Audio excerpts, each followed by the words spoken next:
Selamat datang rekan-rekan di channel ini, channelnya para tenaga honorer dan aparatur sipil negara. Video kali ini kita akan membahas terkait dengan pernyataan Menteri Pendayagunaan Aparatur Negara terkait dengan rancangan undang-undang aparatur sipil negara yang mengatur persoalan honorer. Ia menyatakan terkait waktu penetapan RUU ASN atau waktu penetapan kebijakan yang final terkait dengan penyelesaian persoalan honorer. Informasi selengkapnya ayo disimak secara lengkap video ini agar rekan-rekan sekalian bisa mendapatkan informasi secara utuh dan menyeluruh. Rekan-rekan sekalian, rapat paripurna DPR RI pada hari Kamis menyetujui perpanjangan waktu pembahasan terhadap 6 rancangan undang-undang. Salah satunya adalah RUU Revisi Undang-Undang Nomor 5 Tahun 2014 tentang Aparatur Sipil Negara. Pembahasan 6 rancangan undang-undang tersebut yang salah satunya adalah RUU ASN akan dibahas lagi pada pertengahan Agustus tahun 2023. Menteri Pendayagunaan Aparatur Negara, Bapak Abdullah Azwar Anas, seusai bersiara di Makam Bung Karno, menyampaikan harapannya RUU ASN ini bisa disahkan menjadi Undang-Undang ASN hasil revisi pada bulan Agustus tahun 2023.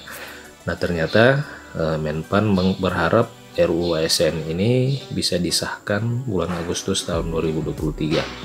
Diketahui bersama bahwa di rancangan undang-undang aparatur sipil negara ini juga terdapat pasal yang mengatur terkait dengan nasib dan persoalan tenaga honorer, sehingga jika Agustus tahun 2023 ini bisa disahkan, maka kebijakan penghapusan honorer pada bulan November tahun 2023 itu sudah mendapatkan jalan keluar sesuai dengan apa yang diamanahkan di dalam rancangan undang-undang aparatur sipil negara ini.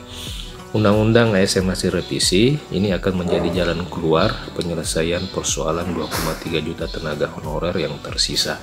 Jadi memang harapan tenaga honorer ini ada di undang-undang ASN hasil revisi ini. Seluruh kebijakan-kebijakan dalam rangka penyelesaian persoalan honorer selama ini telah tertuang di dalam dokumen rancangan undang-undang tentang perubahan undang-undang aparatur sipil negara. Sebelumnya saat memberikan sambutan, Azwar Anas juga sudah menyinggung mengenai RUU ASN. Saat itu Azwar Anas mengatakan bahwa dengan revisi undang-undang aparatur sipil negara, maka diharapkan persoalan atau permasalahan tenaga honorer atau non aparatur sipil negara itu bisa diselesaikan. Diketahui bersama bahwa pada pembahasan RUU ASN di tingkat panitia kerja mencuat wacana yang digulirkan oleh pemerintah tentang pengalihan jutaan honorer yang tersisa menjadi aparatur sipil negara P3K paruh waktu atau P3K part-time. Wacana P3K part-time ini dimunculkan pemerintah setelah menolak rumusan di salah